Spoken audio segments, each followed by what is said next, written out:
Hello everyone. तो आज हम काइनेमेटिक्स के सेकेंड लेक्चर की शुरुआत करने वाले हैं। आई होप कि आपने जो इससे पहले वाले लेक्चर से जो इंट्रोडक्टरी लेक्चर के डीपीपी आपने ढंग से कर लिया होगा। अगर आपको डीपीपी ढूंढने में कोई परेशानी आ रही है तो आप कमेंट सेक्शन में बताइए, वहाँ पे हम आपकी परेशानी रिजॉल्व कर देंगे। या फिर आपको डीपीपी सॉल्व करने में भी कोई प्रॉब्लम आ रही है तो कमेंट सेक्शन में जरूर बताइए। ओके तो आज हम शुरुआत करने वाले हैं कल के ही लास्ट प्रॉब्लम से, क्योंकि कल के जो लास्ट प्रॉब्लम हमने लिया था वो प्रॉब्लम कोइंसिडेंटली आसान बन गया था। ठीक है, तो वो हमारे बनाने की ऐसी मकसद नहीं थी। ये कुछ इस तरह का हमने प्रॉब्लम लिया था। इसमें क्या हुआ था कि बिल्कुल ये नीचे वाले पॉइंट से यहाँ से चालू किया एक चीटी, यहाँ से चलना चालू किया एक चीटी, जो कि इसके सरकमफेरेंस पे होते हुए इस तरीके से घूमते घूमते हुए यहाँ तक कहीं पहुँच गई। ओके तो इस क्वेश्चन में हमने क्या पूछा था कि जब यहां से चीटी चलती हुई यहां तक पहुंच गई तो आपको क्या निकालना था, डिस्टेंस और डिस्प्लेसमेंट निकालना था। ठीक है, तो जब यहां तक पहुंच जाए तो डिस्टेंस क्या हो जाएगा आपका, इसी सरकमफेरेंस के अलोंग हो जाएगा। This will become the distance. और जब ये यहां पहुंच जाए तो this is the shortest path between the initial and final position, तो ये आपका क्या हो जाएगा, डिस्प्लेसमेंट हो जाएगा। This will be the displacement and ये जो पूरा सरकमफेरेंस चला है ये क्या हो जाएगा, डिस्टेंस हो जाएगा। ओके तो हमने कैसे इसको सॉल्व किया था, बहुत आसान हो गया था। ये यहाँ पे इसका सेंटर है, ये सेंटर से यहाँ पे रेडियस इसका बना हुआ है। रेडियस हमने 7 सेंटीमीटर लिया था, ये भी 7 सेंटीमीटर था। ठीक है, और ये जो एंगल है ना, हमने ये एंगल दिया हुआ था 30 डिग्री, ये एंगल 30 डिग्री दिया हुआ था। अब क्योंकि ये एंगल 30 है तो ये क्या हो गया था, 60 डिग्री हो गया था।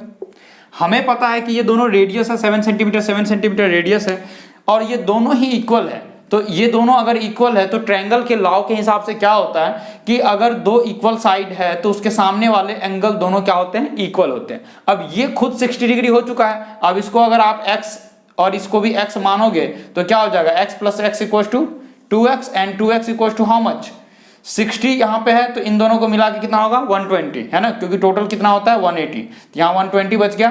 तो यहाँ से हम क्या लिख सकते हैं, x बराबर 60 डिग्री। ओके तो ये x और ये x, ये दोनों भी 60 डिग्री हो रहा था, है ना।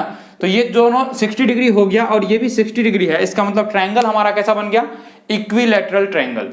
अब ये क्योंकि इक्विलैटरल ट्रायंगल बन गया तो ये 7 सेंटीमीटर, ये 7 सेंटीमीटर, तो ये भी कितना हो गया, 7 centimetre. This was the displacement. बहुत ही लल्लू क्वेश्चन बन गया था ये हमारे लिए। ठीक है, और अगर हम डिस्टेंस निकालने का काम करेंगे तो ये पूरा का पूरा ये सरकमफेरेंस को कवर करेंगे और उसको निकालने के लिए हमने क्या किया था, 2 पाई r और माइनस दिस आर्क लेंथ हमने कर दिया तो ये पूरा का पूरा डिस्टेंस निकल गया।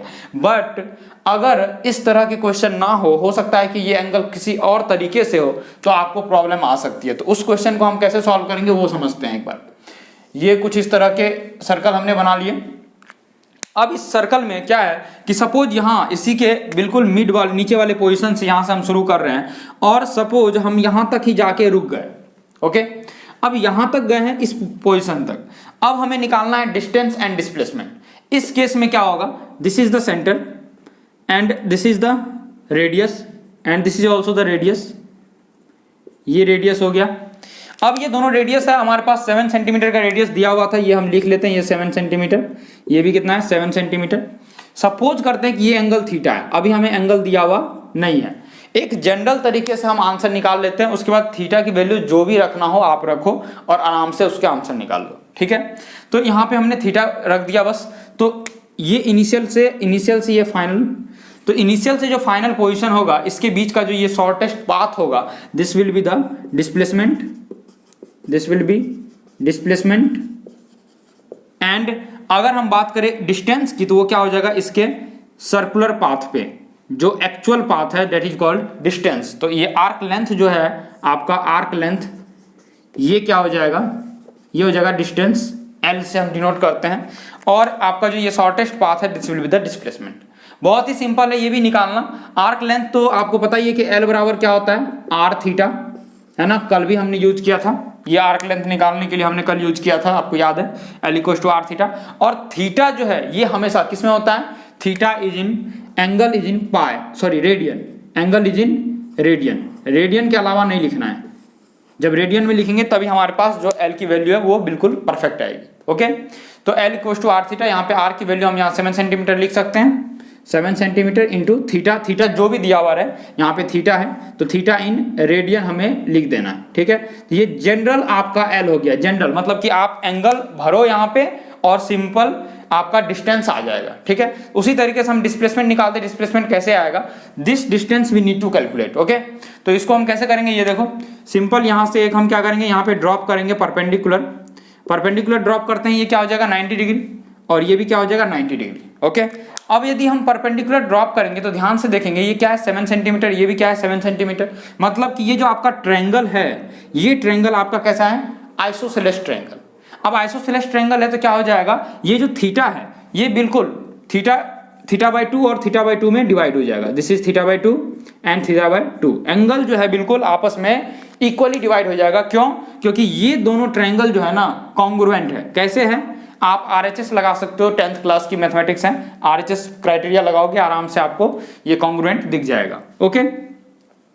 अब हम क्या करेंगे यहाँ पे, क्योंकि यहाँ पे RHS कैसे लगाएंगे, ये 90 डिग्री है ना, और ये हाइपोटेनियस सेम है, ठीक है, और एक साइड इक्वल है, इसलिए R right angle, H that is hypotenuse and one of the sides from these two sides, एक भी साइड्स अगर दोनों ट्रायंगल में इक्वल हो गया तो RHS लग गया। उस हिसाब से हम बोल सकते हैं दोनों ट्रायंगल जो है कॉन्ग्रुएंट होगा, इसको x मानेंगे इसको भी x मानेंगे, दोनों को x plus x 2x equal to theta, तो x इक्वल टू क्या हो जाएगा theta by 2 and theta by 2, okay done, ठीक है। आगे बढ़ते हैं, अब हमें क्या निकालना है, ये पूरा का पूरा लेंथ निकालना है, इसलिए हम क्या कर रहे हैं, ये छोटे से ट्रायंगल को एक बार बाहर निकालते हैं, इस वाले ट्रायंगल को। सपोज एक ट्रायंगल को हम बाहर निकाल रहे हैं, ये इस तरीके का है आपका ट्रायंगल, ये है आपका थीटा बाई 2, ओके, ये है आपका 90 डिग्री और ये जो है आपका क्या है रेडियस। अब आपने वेक्टर में ये जरूर पढ़ा होगा, तो क्या होता है ये जो r है इसके बाद ये एंगल थीटा बाई 2 है, तो ये वाला जो डिस्टेंस होगा या फिर लेंथ जो होगा उसको हम क्या बोलेंगे r cos थीटा बाई 2, मतलब थीटा के साथ वाला जो होता है वो cos होता है और थीटा के अलावा जो होता है ये जो थीटा के विपरीत में है उसको हम क्या बोलते हैं साइन थीटा, ओके। तो ये आपका क्या हो जाएगा बोलो r cos थीटा बाई 2 और ये क्या हो जाएगा r sin theta by 2, okay. ये सिर्फ थीटा बाई 2 है, पूरे पे नहीं है।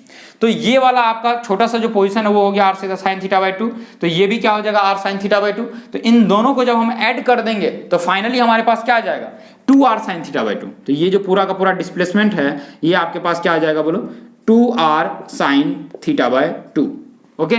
अब थीटा की जगह पे आप आराम से पुट करते जाओ, यहाँ पे सपोज करो 60 डिग्री रखना है तो 60 डिग्री रख दो, 60 डिग्री रख दोगे तो आराम से यहाँ पे क्या आ जाएगा, suppose if theta equal to 60 degree तो यहाँ पे क्या आ जाएगा 2 इंटू आर, आर कितना था हमारे पास 7, तो यहाँ पे 7 लिख देते, सेंटीमीटर में चल रहा है सारा कहानी यहाँ, 7 इंटू उसके बाद साइन 60 बाई 2, साइन 60 बाई 2 मतलब साइन 30, साइन 30 कितना होता है √3 बाई 2, तो यहाँ से 2 कट जाएगा या क्या आ जाएगा 7√3 सेंटीमीटर।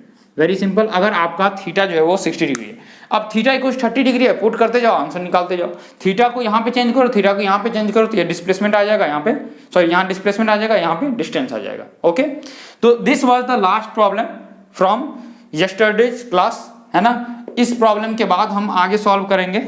आज जो हम बात करेंगे वेलोसिटी और स्पीड पे। वेलोसिटी में भी हम एवरेज वेलोसिटी, इंस्टेंटेनियस वेलोसिटी, उसके बाद स्पीड में वापस से एवरेज एंड इंस्टेंटेनियस, और उसके बाद हम डिस्कस करेंगे एक्सेलरेशन, ओके। तो फटाफट से एक बार लिख लो इसको, मैं मिटाता हूं इसको, बिल्कुल ध्यान से इसको लिखना है, क्योंकि अगर थीटा वीटा में अगर आपने रेडियन में नहीं लिखा तो वो भी आपको गलत हो जाएगा, इसीलिए बिल्कुल ध्यान से लिखना है कि कहाँ पे हमने थीटा को रेडियन में लिखा है, कहाँ पे थीटा को रेडियन में नहीं लिखा है, ओके। ये वाला पोजीशन रहने देता हूं, फटाफट से लिख लो इसको। अब जो आगे हम बात करेंगे वो क्या है हमारे पास, velocity.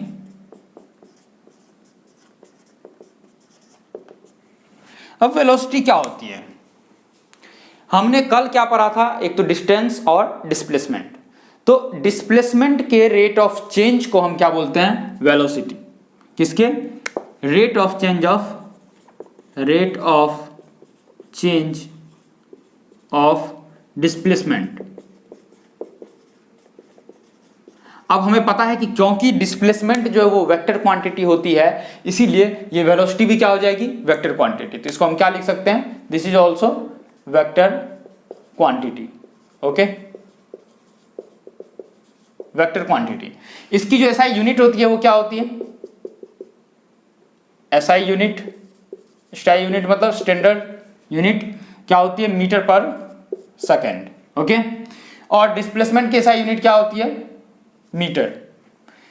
SI unit metre per second and it is a vector quantity, और इसको हम क्या बोलते हैं, rate of change of displacement, okay. अब इसके जो टाइप्स है हमारे पास कितने होते हैं, दो टाइप्स होते हैं अलग अलग। एक होता है आपका एवरेज वेलोसिटी, एवरेज वेलोसिटी, और दूसरा क्या होता है आपके पास, इंस्टेंटेनियस वेलोसिटी।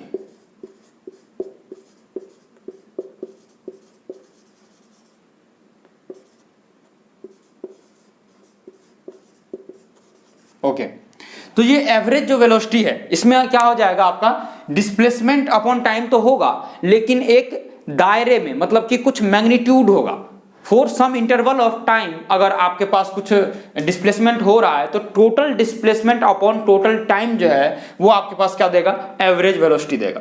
तो इसको आप क्या लिख सकते हो, एवरेज वेलोसिटी को आप लिख सकते हो total displacement upon total time. अब आप इसको किस तरह से लिख सकते हो, टोटल टाइम को आप एक्चुअली लिख सकते हो, या फिर इंटरवल ऑफ टाइम है इसको डेल्टा टी लिख सकते हो।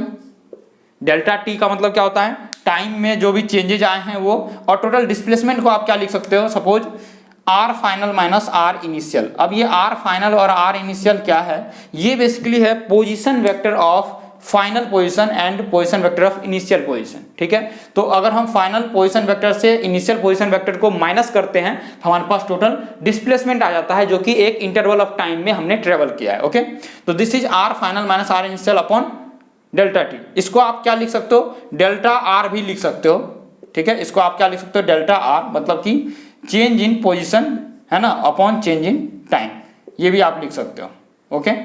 उसके बाद इंस्टेंटेनियस जो वेलोसिटी है इसको आप किस तरह से दिखा सकते हो, v वेक्टर, ये भी वेक्टर ही है लेकिन ये एवरेज है, तो ये v वेक्टर क्या हो जाएगा आपका, ये हो जाएगा ds अपॉन dt। अगर आप s से डिस्प्लेसमेंट को शो कर रहे हो तो यहाँ पे ds अपॉन dt, ये है आपका vector quantity, okay.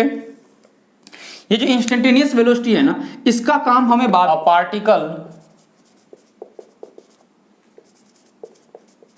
Moves from, पहला पोजीशन हमारे पास दिया हुआ है 2 3 4 2,3,4 मीटर टू सेकेंड पोजीशन दिया हुआ है 5 6 8 metre, okay. A particle move from this position to this position A to B, आप मान सकते हो इन टाइम 10 सेकेंड। 10 सेकेंड में ये particle from A position to B position move किया है। Find the average velocity of the particle, find the average velocity of the particle. आपको निकालना यहां पे एवरेज वेलोसिटी। अभी हमने बताया यहां पे कि जब एवरेज वेलोसिटी हम निकाल रहे होते हैं तो total displacement upon total time करते हैं, और ये डिस्प्लेसमेंट निकालने के लिए हम क्या करते हैं, R final minus are initial, okay. तो आर फाइनल क्या है हमारा, पोजीशन ऑफ फाइनल पोजीशन का जो है हमारे पास पोजीशन वेक्टर, और इनिशियल पोजीशन का जो है पोजीशन वेक्टर, उस दोनों को माइनस करेंगे और डेल्टा टी से डिवाइड कर देंगे। तो डेल्टा टी क्या है हमारे पास, जितना टाइम लगा है तो वो कितना है, 10 सेकेंड, ओके। यहाँ पे हम देख सकते हैं कि ये 10 सेकेंड है, ये हमारा टोटल टाइम लगा है। और इनिशियल पोजीशन क्या है, 2 3 4, और फाइनल पोजीशन क्या है, 5 6 8, ठीक है। तो आपको यहां से समझ आ रहा होगा कि ये जो है आपका एक्स कोऑर्डिनेट के लिए दिया हुआ है, ये वाई कोऑर्डिनेट और ये जेड कोऑर्डिनेट, यहाँ पे भी ये एक्स वाई और जेड कोऑर्डिनेट। तो हम यहाँ पे अगर लिखें कि आर इनिशियल है ना, आर इनिशियल मतलब position vector of initial point, तो हम क्या लिखेंगे, 2 i cap plus 3 j cap plus 4 k cap. आपको पता होगा x डायरेक्शन के लिए हम i कैप का यूज करते हैं, y के लिए j कैप और z के लिए k कैप। तो यहां से हम r फाइनल कैसे लिखेंगे, r फाइनल हो जाएगा हमारे पास 5 i cap plus 6 j cap plus 8 k cap, okay. तो यहां से हम क्या निकाल सकते हैं, सिंपल ये निकाल सकते हैं आपका चेंज इन पोजीशन वेक्टर। तो ये क्या हो जाएगा, r final minus r initial upon में डेल्टा t, ये हो जाएगा आपका एवरेज वेलोसिटी, v एवरेज। यहां से क्या निकलेगा, r फाइनल आपका यहां पे दिया हुआ है, इस वाले को घटा दो, 5 i cap plus 6 j cap plus 8 k cap, इससे आपको घटाना है किसको, इसको। ये क्या है आपके पास 2i cap plus 3j cap plus 4k cap, इसको घटा दो और अपॉन में क्या लिख दो 10 सेकंड का टाइम है तो फटाफट 10 सेकंड लिख दो। यहाँ क्या हो जाएगा आई कैप से आई कैप को घटाना है, ऐसे नहीं, आम को संतरे से नहीं घटाएंगे, आम को आम से ही घटाएंगे, ठीक है। तो ये 5i cap minus 2i cap, तो ये क्या बन जाएगा 3i कैप। उसके बाद 6j cap minus 3j cap, ये क्या हो जाएगा 3j कैप। ये ध्यान रखना है ये माइनस बाहर है और यहाँ अंदर में प्लस है, तो माइनस इंटू प्लस, ये ब्रैकेट का मतलब क्या होता है मल्टीप्लाई, तो माइनस इंटू प्लस माइनस हो जाएगा, फिर माइनस इंटू प्लस ये भी माइनस हो जाएगा, माइनस इंटू प्लस ये भी माइनस हो जाएगा, इसलिए मैं इससे इसको डायरेक्ट घटा रहा हूँ, ठीक है। तो ये 8k cap minus 4k cap, ये क्या हो जाएगा वापस 4k कैप, अपॉन में क्या हो गया 10। तो this is actually v average. V average आपको अभी जो आया हुआ है ये मैग्नीट्यूड नहीं है, इसकी मैग्नीट्यूड हम कैसे निकालते हैं, बहुत ही सिंपल है। इसका मैग्नीट्यूड जो आपको ये एक क्यूबॉइड की तरह दिख रहा है, ये क्यूबॉइड मतलब कि 3D में ये मूव कर रहा है, ये जो पार्टिकल है बेसिकली 3D में मूव कर रहा है क्योंकि x, y और z तीनों ही डायरेक्शन में मूव कर रहा है, इसलिए इसकी हम जो निकालेंगे वी एवरेज, इसकी जो मैग्नीट्यूड होगी, मैग्नीट्यूड कैसे निकालते हैं रूट अंडर ये जो x कोऑर्डिनेट है उसका जो कोफिशिएंट है उसका स्क्वायर, y कोऑर्डिनेट का स्क्वायर, फिर z का स्क्वायर। तो आप कैसे करोगे 3 का स्क्वायर प्लस 3 का स्क्वायर प्लस 4 का स्क्वायर अपॉन में 10, तो क्या आ जाएगा ये 9 प्लस 9 प्लस 16, ये आ जाएगा आपके पास 25 प्लस 9 34 रूट अंडर 34 अपॉन 10। तो इतना आपके पास मीटर पर सेकेंड आ चुका है। This is the average velocity of this problem. Okay, I hope कि आपको ये बहुत ढंग से समझ आ गया होगा, अगर नहीं तो वापस आप इसको थोड़ा रिपीट करके देखो।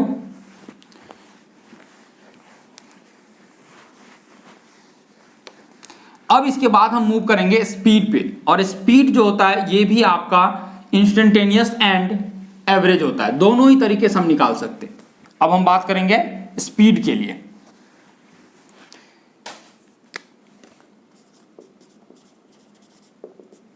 अब स्पीड क्या होता है, जैसे वेलोसिटी था वो rate of change of displacement, तो स्पीड क्या होगा rate of change of distance, rate of change of distance.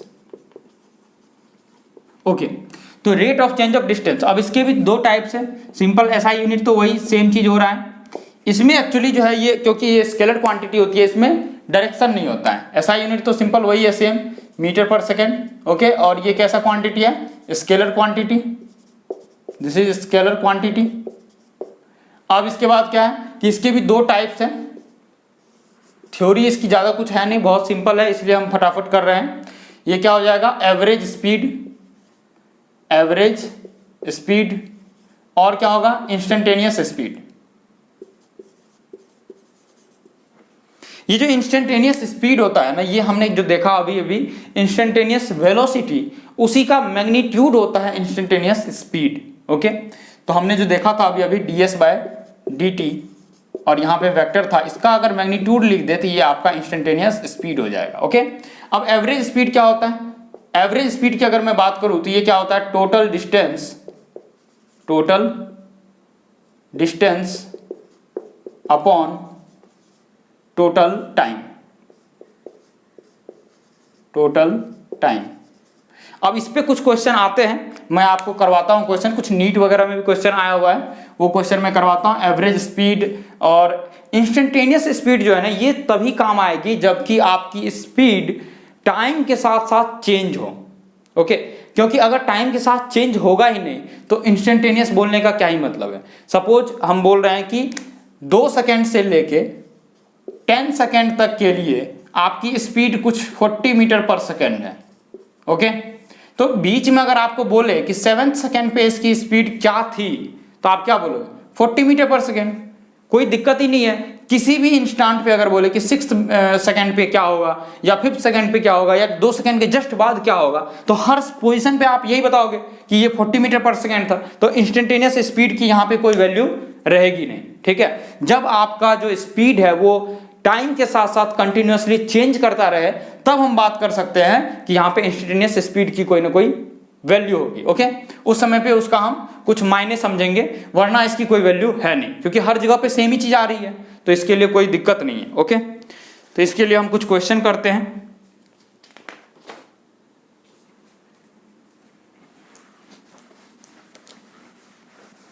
Speed पे कुछ क्वेश्चन करते हैं।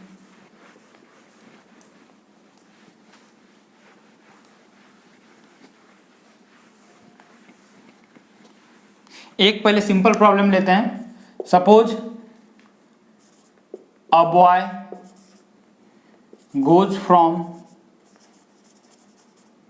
goes from his house to school।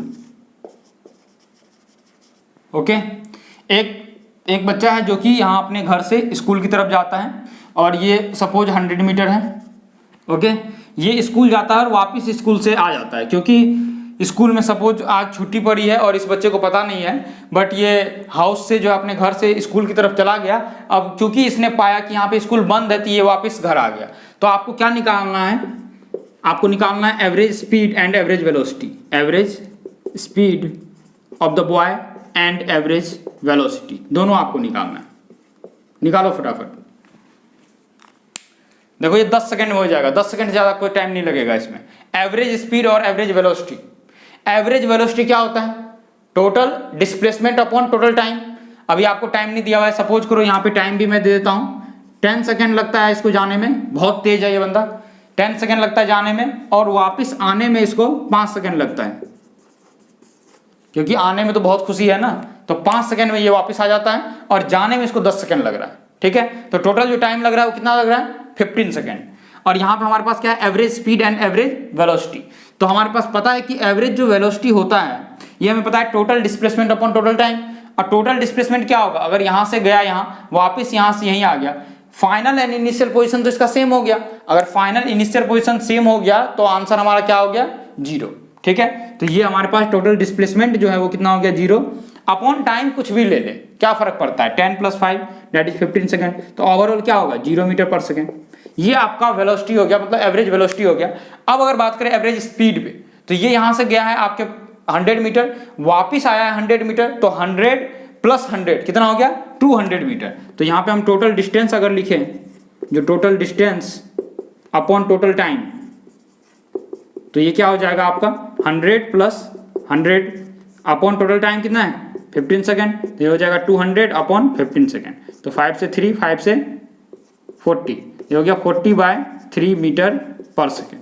Okay, तो this is the average speed and this is the average velocity. बहुत ही simple question था, इसमें कोई ज्यादा बात नहीं है। अब हम बात करेंगे एक्सेलरेशन की। एक्सेलरेशन क्या होता है? ये छोटी छोटी पॉइंट है, इसीलिए हम थोड़ा सा फास्ट इसमें मूव कर रहे हैं, क्योंकि जब अच्छे प्रॉब्लम आएंगे उसको हम टाइम देके ढंग से करेंगे ताकि आपके प्रॉब्लम्स वहां पे फंसे नहीं। ओके, तो इसके बाद जो हमारे पास एक्सेलरेशन आता है, एक बार एक्सेलरेशन देख लेते हैं।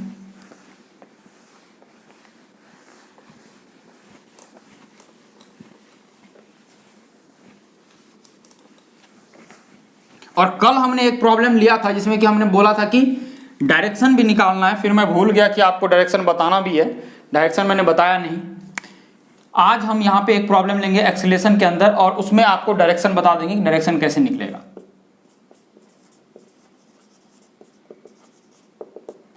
अब हमारे पास आ गया एक्सेलरेशन। एक्सेलरेशन क्या होता है? सबसे पहले हमने कहानी शुरू की थी डिस्टेंस, मतलब कि आदमी चलना चालू किया, उसको हम बोलते हैं डिस्टेंस। फिर डिस्प्लेसमेंट, शॉर्टेस्ट पाथ, उसके बाद डिस्टेंस पर यूनिट टाइम, मतलब किस स्पीड से वो चल रहा है, कितने तेज चल रहा है, उसको हम क्या बोलते हैं? डिस्टेंस पर यूनिट टाइम को क्या बोलते हैं? स्पीड। और डिस्प्लेसमेंट पर यूनिट टाइम को क्या बोलते हैं? वेलोसिटी। ठीक है, यहां तक हम आ चुके हैं। अब सपोज करते हैं कि वेलोसिटी उसकी कांस्टेंट है, मतलब धीरे धीरे चल रही है, और उसके बाद क्या होगा कि 20 मीटर पर सेकंड से चल रही है, अब 30 मीटर पर सेकंड से। लेकिन बाद में क्या हुआ कि कभी पहले स्लो चल रहा था और बाद में तेज हो गया, तो बाद में जब तेज हो गया तो उसकी वेलोसिटी या फिर स्पीड जो है वो डिफरेंटली चेंज हो रही है। ओके, तो जब चेंज हो उस समय हमारे पास क्या आ जाता है? एक्सेलरेशन।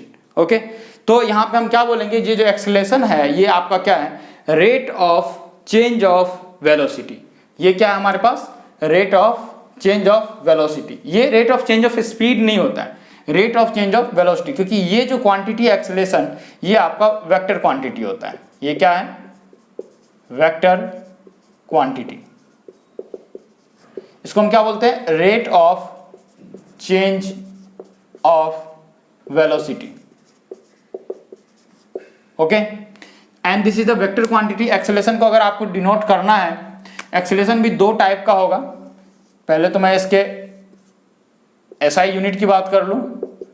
ये एसआई यूनिट जो होता है वो क्या होता है इसका, मीटर पर सेकेंड स्क्वायर, ये ध्यान रखना है एसआई यूनिट। ये भी दो तरह के होते हैं, एक एवरेज एक्सेलरेशन और एक क्या होता है इंस्टेंटेनियस एक्सेलरेशन।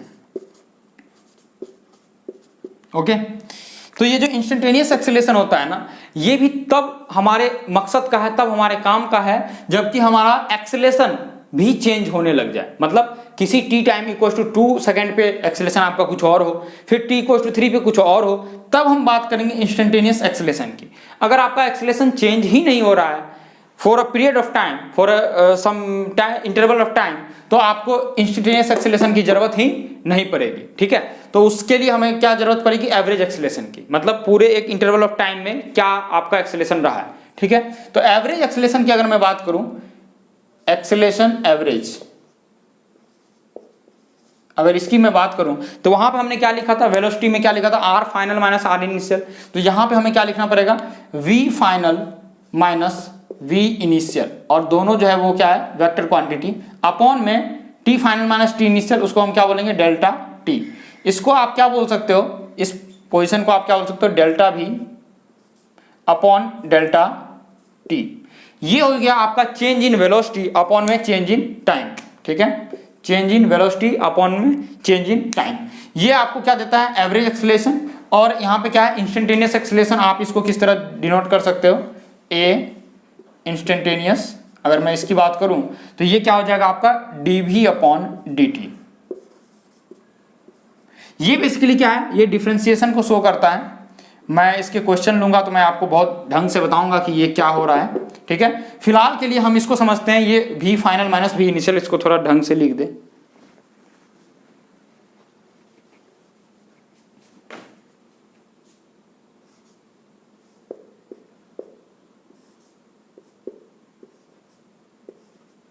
बहुत ढंग से तो नहीं हुआ लेकिन ठीक है, चल जाएगा। ये लेफ्ट साइड से थोड़ा डिफरेंट सा लिखने में आता है। ओके ओके, तो this is v final minus v initial upon delta t time हो गया। यहाँ से हम क्या निकाल सकते हैं, एवरेज एक्सेलरेशन निकाल सकते हैं, यहाँ से इंस्टेंटेनियस एक्सेलरेशन निकाल सकते हैं। एक सवाल करते हैं इस पे, एवरेज एक्सेलरेशन के ऊपर क्या होता है, और उसी में मैं आपको एक्सप्लेन करूंगा कि डायरेक्शन किस तरीके से निकालते हैं। ओके, एक सवाल है मेरे पास,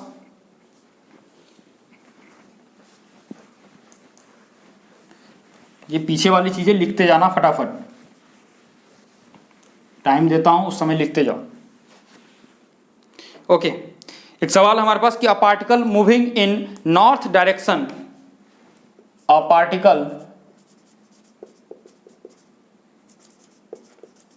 मूविंग इन नॉर्थ डायरेक्शन, पहले किधर मूव कर रहा था, नॉर्थ डायरेक्शन में, north direction with speed 10 metre per second, with velocity actually, क्योंकि नॉर्थ बोल दिया, चलो डायरेक्शन यहाँ पे दे दिया तो यहाँ पे स्पीड बोल सकते हैं, कोई दिक्कत नहीं है, क्योंकि एक स्पीड दे दिया और एक डायरेक्शन दे दिया, दोनों मिला के क्या हो गया, velocity with speed 10 metre per second.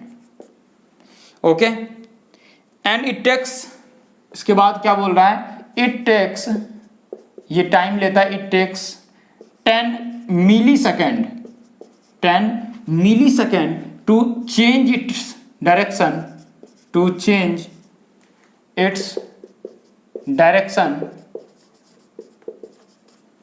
From north to east, north to east. 10 millisecond में इसने अपने डायरेक्शन को चेंज कर लिया, कहां से, नॉर्थ से ईस्ट में। ठीक है, अब हमें क्या पता है कि ये 10 मीटर पर सेकेंड से चल रहा था और वापस ये 10 मीटर पर सेकेंड से ही चल रहा है, लेकिन इसने अपने डायरेक्शन को बस नॉर्थ से किधर चेंज कर लिया, ईस्ट में।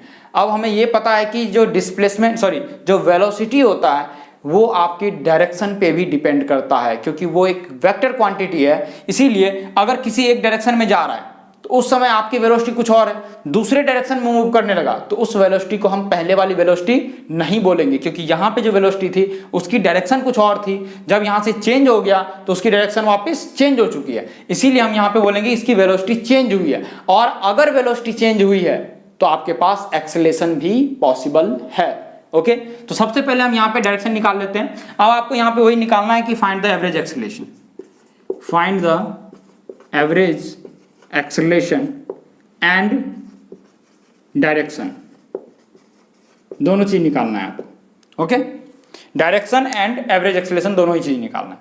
तो जब एवरेज एक्सेलरेशन निकालेंगे तो उसमें हमें क्या जरूरत पड़ेगा, v final minus v initial upon delta T. ठीक है, ये चीज की जरूरत पड़ेगी। सबसे पहले हम डायरेक्शन बना लेते हैं। आपको कल भी हमने बताया था, ये नॉर्थ होता है, ये साउथ, ये ईस्ट और ये वेस्ट। ठीक है, पहले जो पार्टिकल मूव कर रहा है वो किसमें, नॉर्थ डायरेक्शन में। सपोज करो पार्टिकल यहाँ है, अब यहां से जो मूव करेगा नॉर्थ डायरेक्शन में तो इधर मूव करेगा, कितने स्पीड से, 10 मीटर पर सेकेंड से। ये लो 10 metre per second. Okay, within 10 millisecond, मात्र 10 मिली सेकेंड में ये क्या कर रहा है, नॉर्थ डायरेक्शन से ये चेंज होके ईस्ट डायरेक्शन की तरफ मूव करने लग गया विद द सेम वेलोसिटी। ये लिख देता हूं मैं, चलो, विद सेम स्पीड। स्पीड इन्होंने चेंज नहीं किया है। ठीक है, तो 10 मीटर पर सेकेंड से वापस 10 मीटर पर सेकेंड से ही मूव कर रहा है। ओके, और टाइम इसने कितना लिया है, 10 मिली सेकेंड। ये बात ध्यान देने वाली। ठीक है, तो यहां पे हमने क्या निकालना है, आपको एवरेज एक्सेलरेशन निकालना है। ये लो, एवरेज एक्सेलरेशन निकालना है। तो हम क्या करेंगे, v final minus v initial upon में टोटल टाइम टेकन। तो टाइम टेकन कितना है, 10 मिली सेकेंड। ओके, ये ध्यान रखना है, वरना ये आपका ना पूरा का पूरा जो इतना कैलकुलेशन कर रहे हो ये सारा का सारा तहस नहस हो जाएगा। और अगर आपने 10 मिली सेकेंड की जगह पे 10 सिंपल 10 रख के बस आगे निकल गए, ठीक है, सब कुछ गलत हो जाएगा।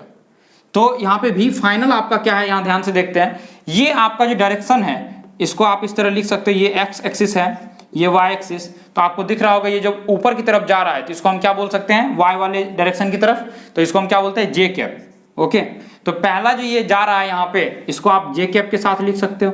जो दूसरा ये जा रहा है एक्स एक्सिस की तरफ इसको हम आई कैप के साथ लिख सकते हैं। तो ये आपका फाइनल जो वी फाइनल है वो कितना हो जाएगा, 10 आई कैप माइनस ये क्या हो जाएगा, 10 जे कैप अपॉन में क्या हो जाएगा, 10। सही है, नहीं, मिली सेकेंड को आपको सेकेंड में चेंज करना पड़ेगा। अब मिली सेकेंड को सेकेंड में चेंज करेंगे तो क्या करना पड़ता है, 1000 से डिवाइड करना पड़ेगा, क्योंकि एक सेकेंड में 1000 मिली सेकेंड होता है। तो यहाँ पे हमें 1000 से डिवाइड करना पड़ेगा, या फिर आप इसको क्या बोल सकते हो, 10 की पावर -3 से मल्टीप्लाई कर दो। एक ही बात है, क्योंकि 10 की पावर -3 को अगर नीचे लाओगे 10 की पावर 3 बन जाएगा, वही सेम चीज है। तो इसको आप क्या कर सकते हो, 10 आई कैप माइनस 10 जे कैप अपॉन में ये सारा चीज। अगर आपको एवरेज एक्सेलरेशन की सिर्फ और सिर्फ मैग्नीट्यूड निकालनी है तो आप इसको कैसे सॉल्व करोगे, आई कैप और जे कैप वाले को कैसे सॉल्व करते हैं, रूट अंडर आई के जो कॉफिशिएंट है उसका स्क्वायर, और फिर जो जे का कॉफिशिएंट है उसका स्क्वायर माइनस 10 का स्क्वायर, और अपॉन में आपके पास क्या है, 10 इंटू 10 की पावर -3। तो ये हो जाएगा आपके पास 100, ये भी 100, 100 प्लस 100 200, अपॉन में 10 इंटू 10 की पावर -3। अब -3 को ऊपर लेके चल जाते हैं तो क्या बन जाएगा, ऊपर लेके चल जाएंगे 10 की पावर 3 बन जाएगा। ओके, एक जीरो से एक जीरो कट गया, ये बन गया आपको 2 पे कितना जीरो हो जाएगा, 4 जीरो। ओके, ये हो गया 2 पे 1 2 3 4 जीरो, डन। तो यहां से हम क्या निकाल सकते हैं, ये दोनों से यहाँ पे पेयर निकल जाएगा बाहर, 10 इंटू 10 100 और फिर √2। Okay, this is the meter per second square. ये आपका एवरेज एक्सेलरेशन आ चुका है, यहाँ पे कितना आ चुका है, 100√2। ओके, 100√2 आपके पास एक्सेलरेशन आ चुका है। एंड देन ओके, एक गलतियां हो रही है यहाँ पे, ये जो रूट है ये रूट यहीं तक है, इसको हमें अंदर नहीं लाना था, रूट जो है आपका ऊपर ही तक है। तो 100 प्लस 100 कितना हो जाएगा, रूट अंडर 200 ही हो जाएगा। और नीचे में क्या है, 10 इंटू 10 की पावर -3। यहाँ से क्या होगा, एक ही जीरो बाहर निकलेगा यहाँ से, ये बन जाएगा 10√2 अपॉन में 10, और ये 10 की पावर -3 जो ये ऊपर जाएगा तो ये क्या बन जाएगा, मल्टीप्लाई में 10 की पावर 3। तो ये 10 से 10 कट गया, तो ये बच गया आपके पास 10 की पावर 3 और फिर √2 metre per second square. Okay, so this was the overall concept अब यहां तक हो गया, this was actually average acceleration. अब इसकी अगर हम डायरेक्शन की बात करें, ठीक है, तो इसकी अगर हम डायरेक्शन की बात करें तो आप कैसे सोचोगे, ये पहला वेक्टर है, ये दूसरा वेक्टर है, क्या करें डायरेक्शन कैसा हो जाएगा, आपको याद है कुछ डायरेक्शन कैसे निकालते थे वेक्टर में, ये आपका वेक्टर है पहला, ये दूसरा, इन दोनों का अगर रिजल्टेंट निकालेंगे तो आपके हिसाब से क्या हो जाएगा, ये डायरेक्शन हो जाएगा। क्या ये सही है, क्या ये सही है?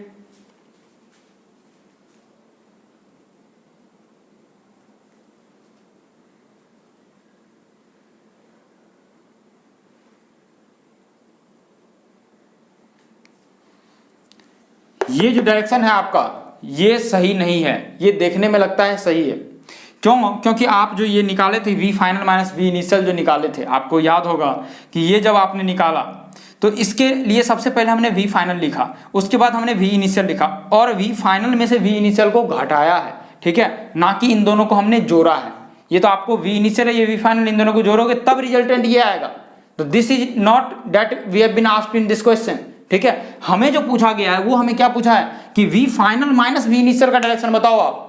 तो वी फाइनल कौन है, ये वाला है वी फाइनल, और ये वी इनिशियल है, तो v final minus v initial अगर करोगे फिर जाके जो डायरेक्शन आएगा वो आपको निकालना है। तो this is actually v initial, this is actually v final.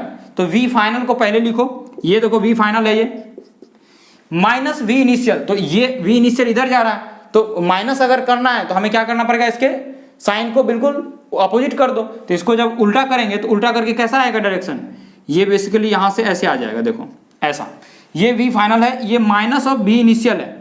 अब आप इस दोनों को ऐड कर सकते हो आराम से, एक वेक्टर ऐसे गया, इसका हेड इसके टेल से मिला, इसका टेल वापस आगे बढ़ा, तो अब आपको पता है कि इसका रिजल्टेंट कैसे निकालते हैं, पहले वाले के टेल से दूसरे वाले के हेड को जोड़ देते हैं। ओके, अब ये जो डायरेक्शन है आप इसको नॉर्थ साउथ ईस्ट वेस्ट में जाके देख लो क्या आ जाएगा। ये सपोज करो ये रहा नॉर्थ साउथ ईस्ट वेस्ट, ठीक है, तो ये जो डायरेक्शन है ये आपका आंसर हो रहा है, ये देखो ये डायरेक्शन, तो साउथ और ईस्ट के बीच में है, तो ये कितना हो जाएगा आपका साउथ ईस्ट डायरेक्शन, ये एवरेज एक्सेलरेशन और ये आपका डायरेक्शन हो गया that is south east direction. Okay, तो ये दोनों मिला के कंप्लीट हो गया, बस this was the complete question. And ये जो डायरेक्शन है इसको बहुत ध्यान से दिमाग में रखना है, वरना आप ये वाली गलती ना हमेशा करोगे। मैं आपको बता दे रहा हूं कि ये गलती आप करोगे ही करोगे, ठीक है। जब आप गलती करोगे तो वापस आप इस लेक्चर को देखोगे, है ना, फिर उसके बाद आप वापस बोलोगे नहीं ये साउथ ईस्ट होता, ठीक है। ये गलतियां हमने भी अपने टाइम पे करी है, इसलिए मैं आपको बता रहा हूं कि ये वाला डायरेक्ट ये गलतियां होती है, इसलिए मैं बता रहा हूं कि ये चीज फॉलो करना है आपको। V final minus v initial करना है, ना कि वी इनिशियल और वी फाइनल को जोड़ना है। कॉन्सेप्ट समझ रहे हो ना, कॉन्सेप्ट आपको समझना है कि वी इनिशियल और वी फाइनल को जोड़ेंगे तब जाके ये डायरेक्शन आएगा। अगर हम इसको v final minus v initial करेंगे तो फिर तो ये आ जाएगा, क्योंकि आप देखो इन दोनों का रिजल्टेंट का क्या मीनिंग है, इन दोनों को जोड़ना है। अब इन दोनों को जोड़ेंगे तो क्या मतलब है, v final plus minus of v initial, तो इन दोनों को जोड़ेंगे तो वही हो गया v final minus v initial, this is the resultant. Okay, simple. Okay, तो ये क्वेश्चन करने के बाद अब हमारे पास ऑलमोस्ट हम इस चैप्टर को शुरुआत करने के लिए हमने अपने बेस बना लिया है। ओके, तो बेस बना लिया है, अब हम क्या कर सकते हैं, यूनिफॉर्म मोशन से शुरू कर सकते हैं। ये जो चैप्टर हमने शुरू किया है ये kinematics that is in 1D, उसको हम क्या बोलते हैं, rectilinear motion. Okay, rectilinear motion क्या होता है, जो कि एक ही डायरेक्शन में मूव करे उसको हम क्या बोलते हैं, रेक्टिलिनियर मोशन। अब यहां से हम आराम से शुरू कर सकते हैं, जहां पे हम बात करेंगे आपको non uniform motion, uniform motion. पहले हम यूनिफॉर्म मोशन की बात करेंगे और उसके बाद हम बात करेंगे नॉन यूनिफॉर्म मोशन। तो सबसे पहले तो ये बात करेंगे, ये जो काइनेमेटिक्स इन 1D होता है इसको हम क्या बोलते हैं, इसको बोलते हैं रेक्टिलिनियर मोशन। इसको क्या बोलते हैं, रेक्टिलिनियर मोशन। इसका क्या मतलब है, इसका मतलब है कि motion in a straight line. तो सिंपल मैं लिख देता हूं यहां पे, motion in a straight line, इसको हम बोलते हैं रेक्टिलिनियर मोशन। ओके, तो मोशन एक ही डायरेक्शन में अगर चल रहा हो तो उसको हम रेक्टिलिनियर मोशन बोलेंगे। अब देखो एक डायरेक्शन में अगर कोई चीज चल रही है, ठीक है, तो आपका हो सकता है कि वेलोसिटी भी इसी डायरेक्शन में है, एक्सेलरेशन भी इसी डायरेक्शन में है। अगर आपका वेलोसिटी एक डायरेक्शन में, सपोज करो कोई एक कार या कोई छोटा सा ऑब्जेक्ट है जो कि इस डायरेक्शन में चल रहा है, ठीक है, और हमने क्या किया, इसी डायरेक्शन में एक्सेलेरेशन दिया। एक्सेलेरेशन मतलब वेलोसिटी को और तेज करना, ठीक है। इसी डायरेक्शन में जब हम एक्सेलेरेशन देंगे तो उसकी वेलोसिटी और क्या हो जाएगी, तेज हो जाएगी।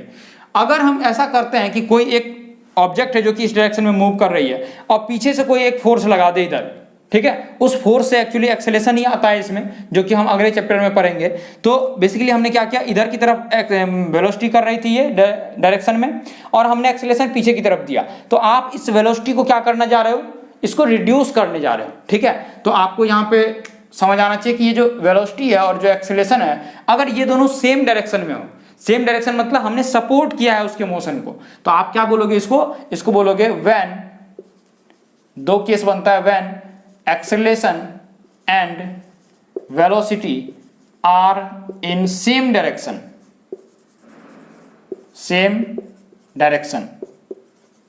तो आपका ये जो मोशन हो जाएगा वो कैसा हो जाएगा, एक्सेलरेटेड मोशन, ओके।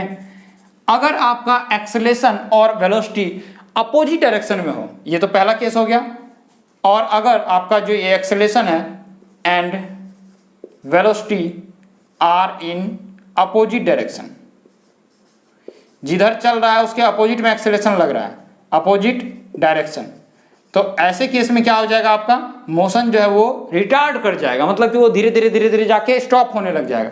जैसे आप सिंपल समझो, जब आप क्रिकेट खेलते हो तो आप बॉल जो है उसको बैट से आपने मारा है ना, तो बॉल क्या होता है, जमीन पे जा रही होती है, उसकी वेलोसिटी एक डायरेक्शन में है, ओके, और जो जमीन है वो बॉल को क्या करती है, धीरे धीरे पीछे की तरफ धकेलती है, मतलब रोकती है। तो जब उसको रोक रही होती है तो उसकी एक्सेलरेशन अपोजिट डायरेक्शन में लगाती है, तो उसकी वेलोसिटी धीरे धीरे जाके रिड्यूस हो जाती है। उसी को हम क्या बोलते हैं, retarded motion, retarded motion, okay. तो दो कॉन्सेप्ट हमारे पास, जब एक्सेलरेशन और वेलोसिटी दोनों एक डायरेक्शन में तो एक्सेलरेटेड मोशन, जब अपोजिट डायरेक्शन में तो retarded motion.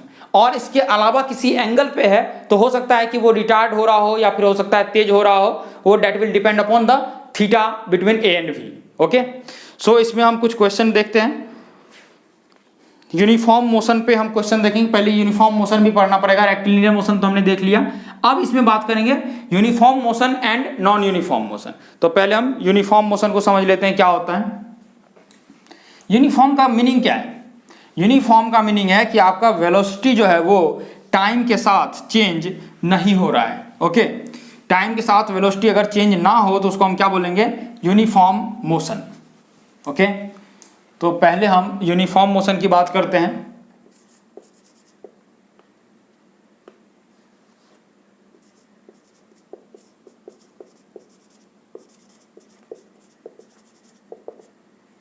Uniform motion, uniform motion में हमारे पास टाइम के साथ वेलोसिटी चेंज नहीं हो रहा है। अगर वेलोसिटी चेंज ही नहीं हो रहा है तो एक्सेलरेशन का कोई मतलब है ही नहीं। तो हम क्या बोल सकते हैं, ऐसे केस में जो आपका एक्सेलरेशन होगा वो होगा 0, ठीक है।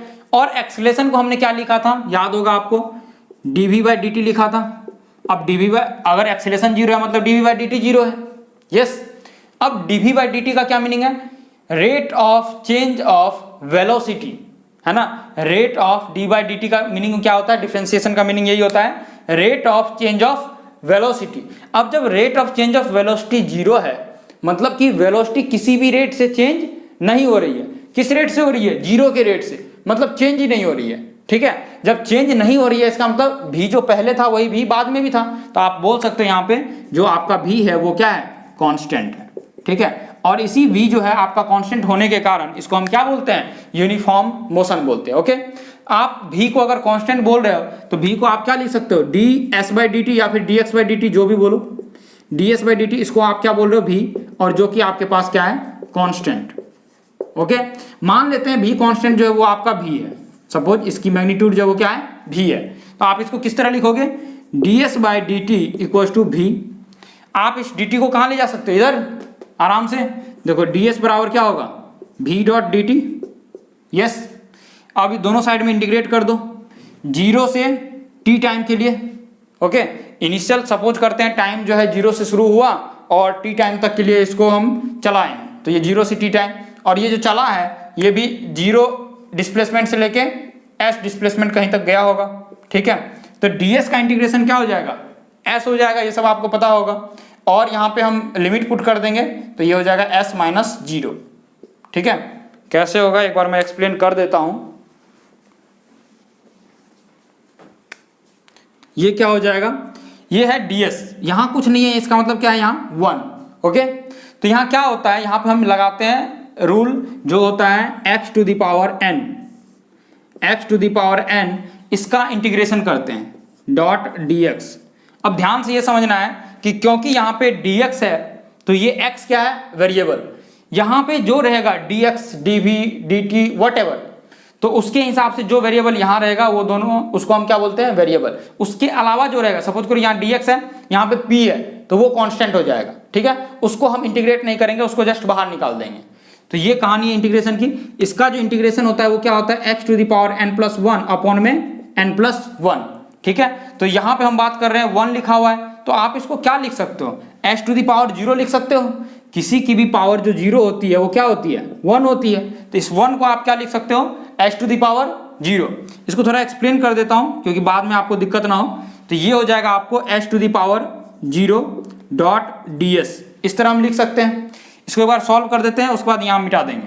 तो ये s टू द पावर 0 को हम क्या लिखेंगे, s to the power 0 plus 1 upon 0 plus 1, जो कि इस रूल से आ रहा है, ठीक है। ये क्या बन गया, s अपॉन 1। तो इसका जो इंटीग्रेशन हो गया वो क्या आ गया, s। अब इसके बाद हमने क्या करना है, लिमिट लगाना है 0 से s, पहले 0 और s। तो s की जगह पे s ही पुट करना है, आ गया s अपॉन 1 माइनस s की जगह अब 0 पुट करना है तो 0 अपॉन 1, तो ये तो 0 ही हो गया। तो s माइनस 0 क्या हो गया, s हो गया। तो बेसिकली इस पूरे को सॉल्व करने के बाद आपके पास आंसर क्या आ रहा है, s, ठीक है। ध्यान रखना है इस बात को। इस पूरे को सॉल्व करने के बाद आपके पास जो आंसर आ रहा है वो क्या आ रहा है, s। तो इसको हम क्या लिख सकते हैं, यहाँ पे s लिख सकते हैं equals to v dot dt है। अब आपको ध्यान रखना है, ये जो dt है, ये यहाँ पे अगर t रहता तो वो आपको वेरिएबल होता, लेकिन यहाँ पे v है, ये कांस्टेंट है। तो कांस्टेंट को आप सिंपली बाहर निकाल सकते हो, ये रहा v, और यहाँ पे dt, ये 0 से t टाइम वापस सेम आ गया इस तरह से 1 डॉट ds। तो यहाँ पे 1 डॉट dt, यहाँ पे s आया था, यहाँ पे t आ जाएगा, ठीक है। तो ये आपको क्या आ जाएगा, v बाहर है और t, फिर t माइनस 0 तो t आ जाएगा, v dot t, this is s, okay. तो आपने पढ़ा होगा बचपन में कि s मतलब distance, distance equal to speed into time, वही वाले फॉर्मूला यहाँ से आ गया। देखो, this is for uniform motion, okay. जब यूनिफॉर्म मोशन रहेगा तो आपके पास ये जो है s को डिस्प्लेसमेंट बोलते हैं बेसिकली, क्योंकि ये वेलोसिटी है। तो डिस्प्लेसमेंट इक्वल टू क्या होगा, वेलोसिटी इनटू टाइम, ठीक है। तो ये तभी होगा पॉसिबल जबकि आपके पास क्या है, ये यूनिफॉर्म मोशन है। तो इसमें हम कुछ क्वेश्चन करके देखेंगे यूनिफॉर्म मोशन के लिए। एक बहुत सिंपल सा क्वेश्चन आप करके बताओ। अगर एक पार्टिकल है जो कि उसका वेलोसिटी दिया हुआ है 20 मीटर पर सेकेंड, टाइम दिया हुआ है 20√2 सेकेंड, आपको बताना है डिस्प्लेसमेंट क्या होगा। ये तो कुछ भी नहीं है, v डॉट टी खत्म, 20.20√2 क्या हो जाएगा, 400√2 मीटर, ओके। तो ये बहुत सिंपल सा प्रॉब्लम था। यूनिफॉर्म मोशन पे कोई बहुत बड़ी बात नहीं होती है, आप 8th क्लास से करते आए हो बेसिकली। कभी बोला नहीं जाता है आपको इस तरीके से, है ना। आपको सिंपल बता दिया जाता है कि स्पीड इनटू टाइम कर दो, आपको डिस्टेंस आ जाएगा, बस यही बताया जाता है, ओके। तो अब आगे हम मूव करेंगे कुछ क्वेश्चन पे।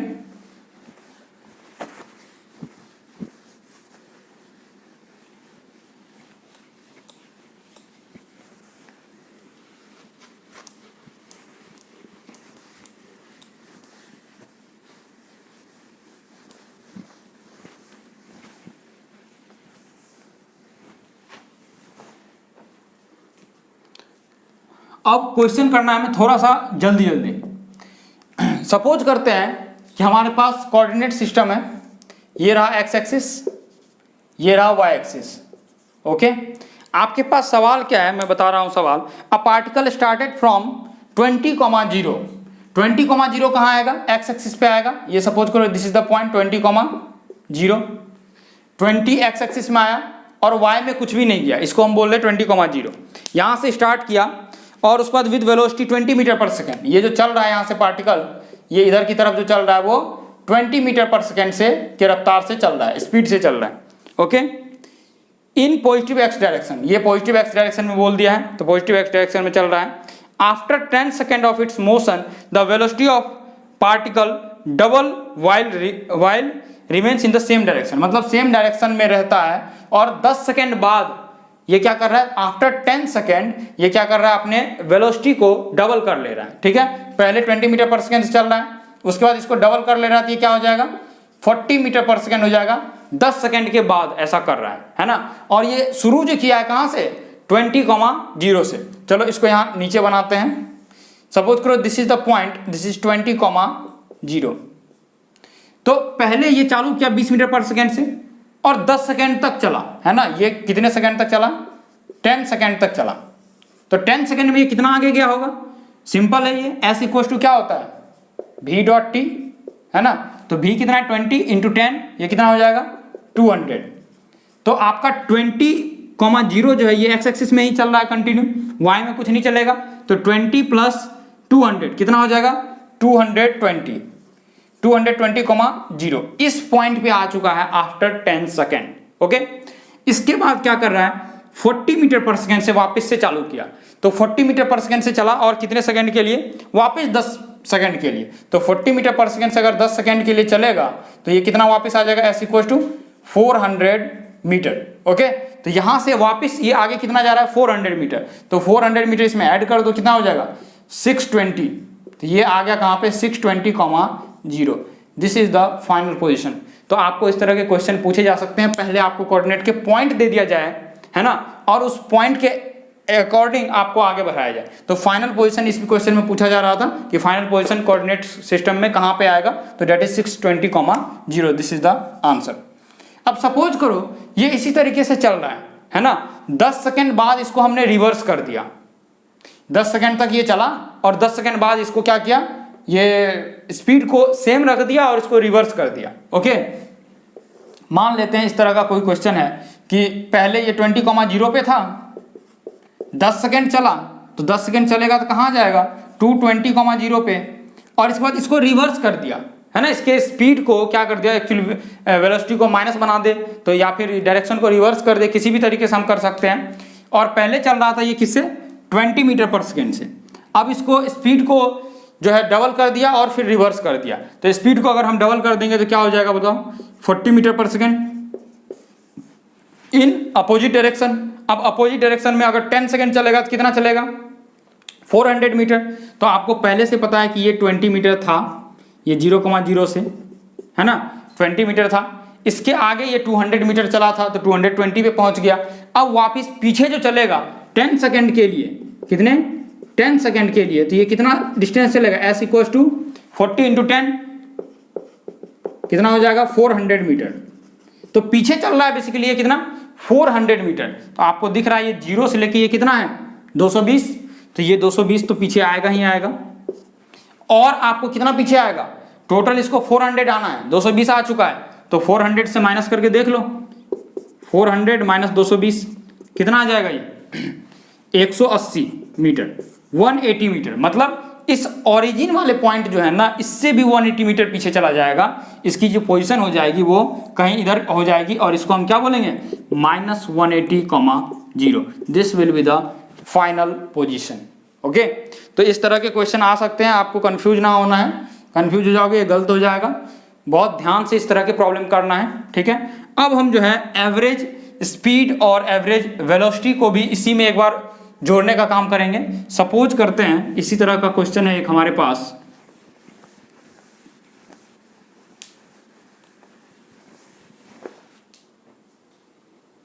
अ particle moving along plus X axis positive X axis direction with velocity 10 metre per second and it moves for 10 seconds, then it reverses its direction of motion which speed 5 meter per second, okay, for 10 seconds. Find the average speed and average velocity of the particle. okay, एक particle है आपके पास, suppose करो किसी भी point से चालू हुआ, ठीक है, या चलो मैं दे ही देता हूं, ये सपोज करो 10,0 है, यहां से चालू हुआ। अब यहां से आपको क्या बोला जा रहा है कि आपको 10 सेकेंड के लिए ये आगे की तरफ मूव किया, वापस 5 सेकंड के लिए पीछे की तरफ मूव किया, और स्पीड क्या दिया हुआ है वो मैं बता देता हूँ, 10 मीटर पर सेकंड। पहला यहाँ 10,0 से चालू किया और इधर 10 मीटर पर सेकंड से चालू हुआ, और ये 10 सेकंड के लिए चला। जब ये 10 सेकंड के लिए चला तो कितना मीटर आगे बढ़ेगा, 100 मीटर आगे बढ़ेगा, है ना। S = V × T, simple. Uniform पे हम अभी तक चल रहे हैं, नॉन यूनिफॉर्म की बात करेंगे तब देखेंगे क्या होगा। 100 मीटर आगे बढ़ेगा तो ये कहाँ पहुंच गया, 110 मीटर, 110,0। यस।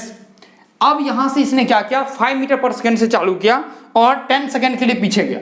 तो 5 मीटर पर सेकंड से अगर चालू करेंगे यहां से 5 मीटर पर सेकंड से पीछे की तरफ,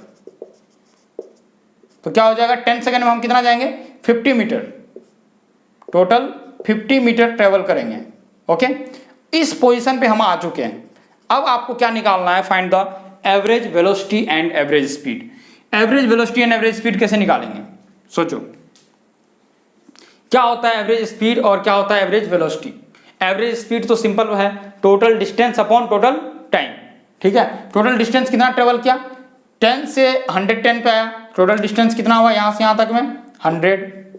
फिर वापस यहां से बैक गया 50 मीटर, तो कितना हो गया 50। तो इन दोनों को मिला देंगे तो कितना हो जाएगा, 100 + 50 दैट इज 150। तो अगर मैं बात करूं एवरेज स्पीड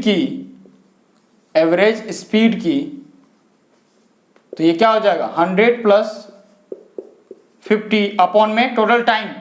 अब टाइम कितना लगा है ये तो हमने निकाला ही नहीं। 10 मीटर पर सेकंड से चला है 10 सेकंड के लिए, और इधर से ये जो चला है 5 मीटर पर सेकंड से वापस ये 10 सेकंड के लिए, तो टोटल 10 + 10 20 सेकंड हो गया। ठीक है, ये हो गया 150/20। तो इसको कट कर दो, ये आ गया 7.5 मीटर पर second. This is average speed. और एवरेज वेलोसिटी कैसे निकालेंगे, total displacement upon total time. तो सिंपल निकाल दो, यहाँ टोटल डिस्प्लेसमेंट कितना है, इनिशियल पॉइंट आपका ये था, फाइनल पॉइंट आपका ये है।